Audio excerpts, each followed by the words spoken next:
हे समर्थ परमात्मा, हे निर्गुण निरंकार,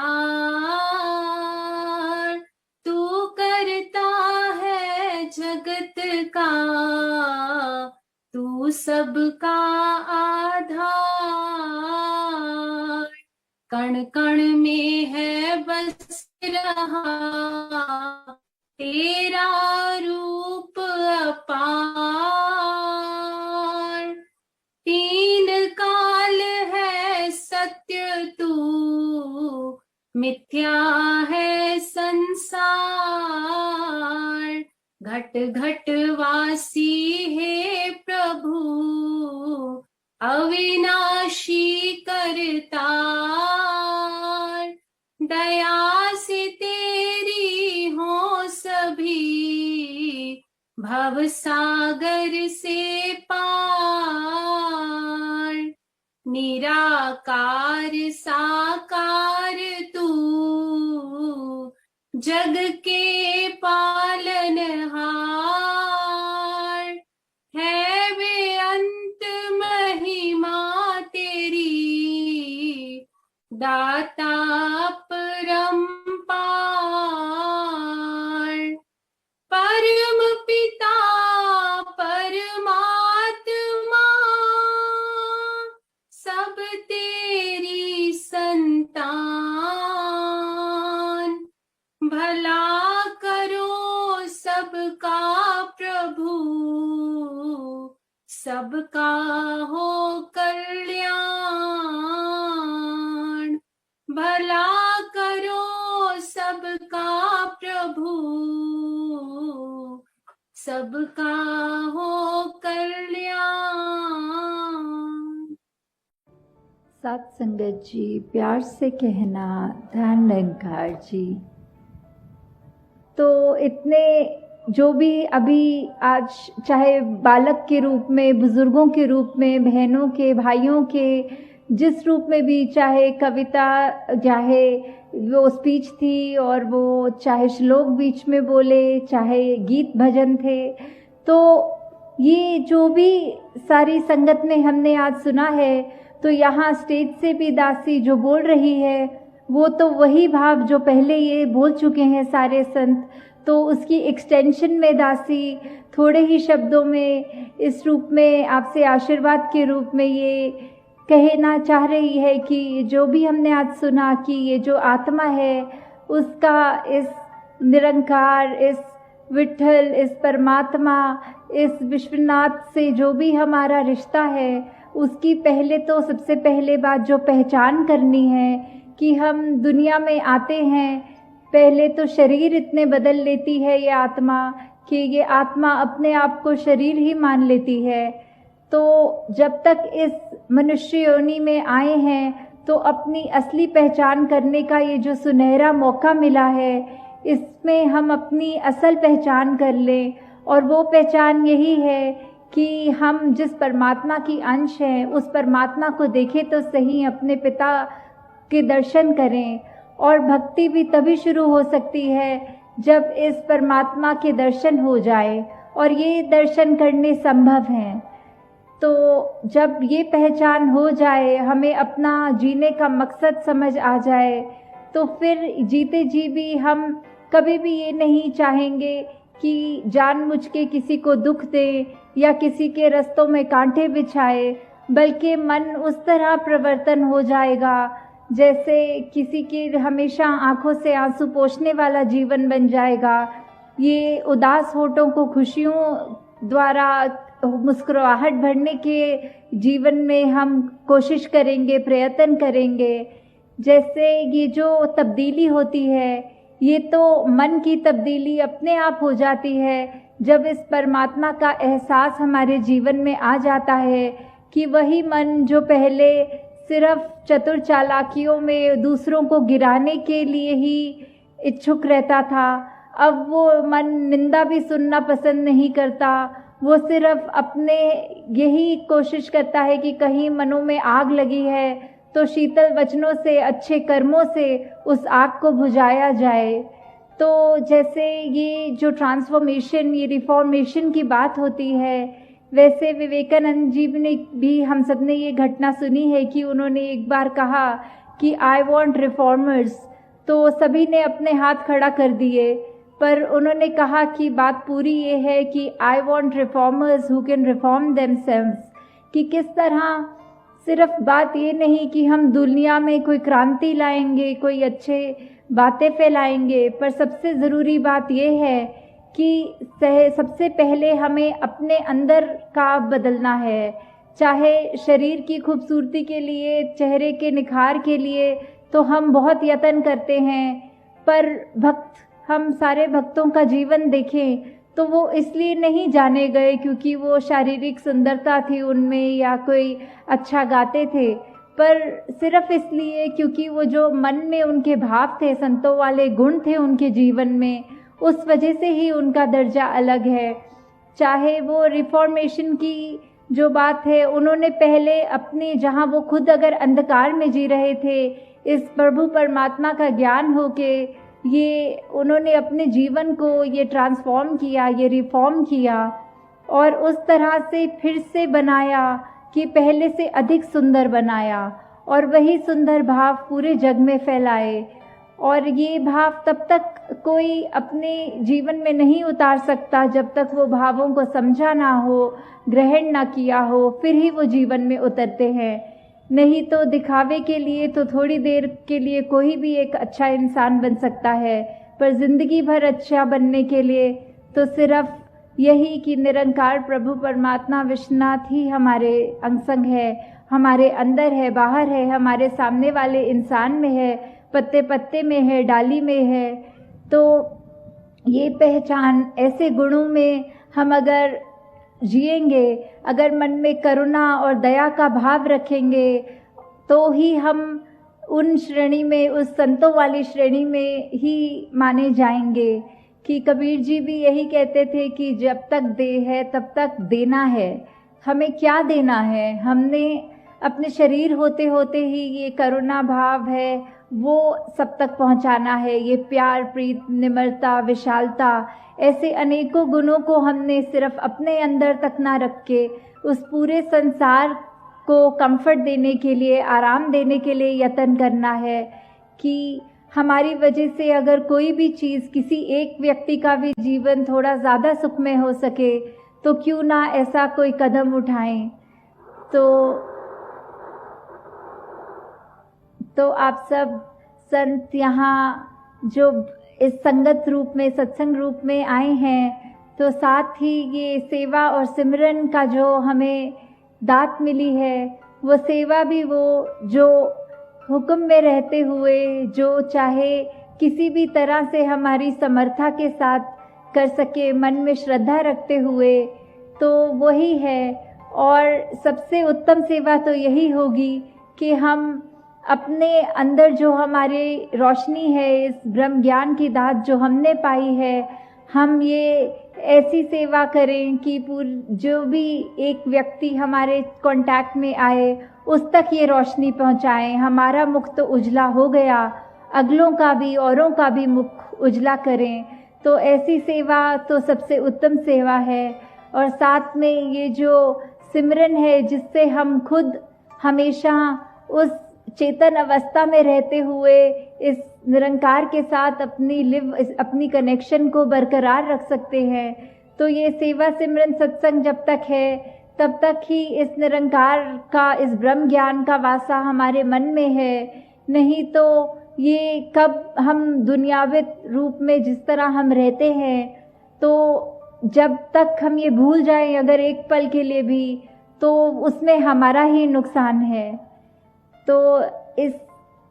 हम दुनिया में आए हैं तो चाहे कोई भी उपलब्धि हमारी हो, हम अच्छे से अच्छे एक दुनियावी रूप में अपना जॉब करते हों, बिजनेस करते हों, वो सारी हमारे को मुबारक हैं वो अचीवमेंट्स। पर तब तक कि जब तक एक अच्छे इंसान नहीं बने, अपना असली मकसद पहचाना नहीं, तब तक वो सारी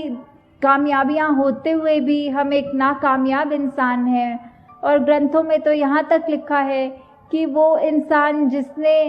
इस परमात्मा को पाया नहीं, वो इंसान तो जीवित ही नहीं है, वो तो एक मृतक है। चाहे उस तरह हम सांस ले रहे हैं, कोई डॉक्टर हमको मृतक घोषित नहीं करेगा, पर अंदर ये आत्मा की बात हो रही है कि अगर हमने अपने उद्देश्य को समझ लिया, प्राप्त कर लिया, इस जानकारी को प्राप्त कर लिया कि हम असल में कौन हैं, कहाँ से आए हैं, जीवन जी रहे हैं तो कहाँ जी रहे हैं, और एक बार जब ये आंखें बंद हो जाएंगी तो कहाँ जाना है। तो इन्हीं भावों से दासी और आपका समय नहीं लेगी कि किस तरह 2 हफ्तों से अभी बहुत सत्संग भी मिली और आपका आशीर्वाद भी मिला। उत्तराखंड में काफ़ी जगहों पे जो अभी नाम भी सुने थे कि इतने समागम भी हुए, भवनों पे भी जाने का अवसर मिला। तो अभी भी आगे जहाँ टिहरी और मसूरी की यात्रा है, तो दासी यही अरदास करेगी कि हम सब भी आगे से आगे जहाँ अपने जीवन को तो बढ़ाएं ही, बाकी औरों के भी जीवन में ये रोशनी का काम करें कि किस तरह एक अगर छोटी सी भी हमारी कंट्रीब्यूशन हो किसी के जीवन में सुख पहुंचाए, तो वो हमें करने में सोचना नहीं चाहिए कि हम अगर हैं संतान प्रभु परमात्मा की, ये हम जान चुके हैं, तो ये बात हर एक तक पहुंचाएं कि उनका जीवन भी सफल हो जाए। जिस तरह हमने ये जो शब्द अक्सर हम सुनते हैं कि जीवन में ही मोक्ष प्राप्त कर लिया, ये जीते ही मोक्ष प्राप्त कर लिया, तो ये सिर्फ जब जब श्वास हैं तब तक ही हो सकता है, और ये सुनहरा मौका जब मिला ही हुआ है तो इसका पूरा फ़ायदा उठाएं। और ये उसी का है कि आप सब संत शुरू से ही वही शिक्षा ले रहे हैं जो युगों युगों से संतों ने बताया है कि कैसे ये संसार में सिर्फ प्यार की ज़रूरत है, कैसे इस संसार में अगर हम एक अच्छे मनुष्य बनेंगे तो ही ये हमारा जीवन सफल माना जाता है,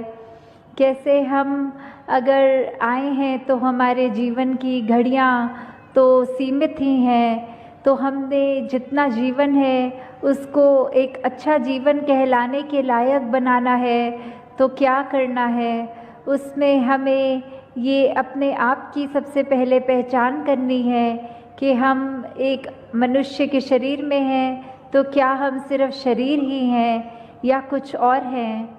तो अगर इसी को ज़्यादा गहराई में लेके जाएं तो बात वही है कि ये परमात्मा जो है ये पूरे ब्रह्मांड के एक छोटे छोटे कण से लेके बड़े बड़े प्लैनेट्स और हर एक चीज़ में है, तो कैसे एक इसी का अंश हम सबके अंदर जो है उसकी पहचान जो हो जाए। और अगर कहते हैं कि जब ये प्राण निकल जाते हैं तो ये शरीर छोड़ने वाली बात जो आती है, तो उसमें ये आत्मा जो है इसको जब पता लगता है कि हमने कहाँ जाना है, कहाँ से आए हैं, तो वो पहचान जीते जी ही करनी होती है। ये जो हमें सांस सभी मिली हुई है इसका पूरा फ़ायदा उठाते हुए अपनी पहचान इस परमात्मा की पहचान कर लें। तो कैसे ये जीवन में हमें जहाँ एक मनुष्य बनने की बात है, तो ये गुण कौन से हैं जो हमें वाकई मनुष्य बनाएंगे, क्योंकि देखने में तो हम मनुष्य ही हैं। तो फिर ऐसे क्यों कहते हैं कि ये तो पशु के भी से भी ज़्यादा खराब है, ये तो एक हैवान की तरह कार्य कर रहा है, इसका सोच इसकी बोली तो बहुत ही खराब है। तो ऐसा क्यों होता है कि हम मनुष्य हैं फिर भी ऐसा व्यवहार करने लग जाते हैं। तो ऐसा व्यवहार अगर हम करते रहेंगे तो हर कोई जो भी हमें मिलेगा वो हमारे से एक पीछा छुड़ाना चाहेगा। वो कहेगा इस इंसान के साथ तो 10 मिनट भी बिताना मुश्किल है, ये तो बहुत ही ऐसी बातें बोलता है जो मन को ठेस पहुंचती है, या कुछ ऐसा कार्य करता है जो अच्छा नहीं होता। तो कैसे हम इस ऐसी अपनी एक नेचर से हट के एक वाकई ही असली मनुष्य वाले कैरेक्टरिस्टिक्स, एक वो गुणों को अपनाएं, कैसे प्रेम प्यार, निम्रता, समदृष्टि, एक दिल में करुणा लेते हुए दिल को इतना विशाल बनाना, एक नफ़रत की जगह सिर्फ एक हर एक के अंदर से खूबियाँ छांटनी कि हर मनुष्य में कोई भी कमी अगर है तो उसको ना देखते हुए सिर्फ उसमें क्या गुण हैं जो हमें भी अपने जीवन में लागू करने हैं, वो गुणों की ओर ध्यान दें। कैसे एक अगर उदाहरण है कि तेज़ाब होता है जो एसिड, अगर वो किसी भी बोतल में है, वो चाहे इतनी सुंदर बोतल भी क्यों ना हो, हमें अगर प्यास लगेगी तो हम वो तेज़ाब की बोतल चाहे कितनी भी आकर्षित लग रही हो उसको खोल के नहीं पिएंगे। हमें तो पानी चाहे ऐसी बोतल में भी मिल जाए जो देखने में बहुत ही ख़राब हो, पर हमें पता है पानी के गुण क्या हैं, ये पीने से हमारी कैसे प्यास बुझेगी, तो हमने अपने आप ही वो पानी की चाहे एक साधारण लुकिंग बोतल ही हो उसी का चुनाव करना होता है। तो ऐसे ही हम चाहे बाहर से अपने तन को भी इतना सजा लें, इतने खूबसूरत लगने लग जाएं, पर अगर मन ही कड़वा है, हमारे सोच विचार में ही बहुत मैल है, दिल में मैल है, तो कोई हमारा उस तरह से हमारे संपर्क में भी नहीं आना चाहेगा। जबकि अगर मन साफ हो तो फिर हम दिखने में चाहे सुंदर हो ना हो तो एक वो फ़र्क नहीं पड़ेगा, क्योंकि हर कोई फिर हमसे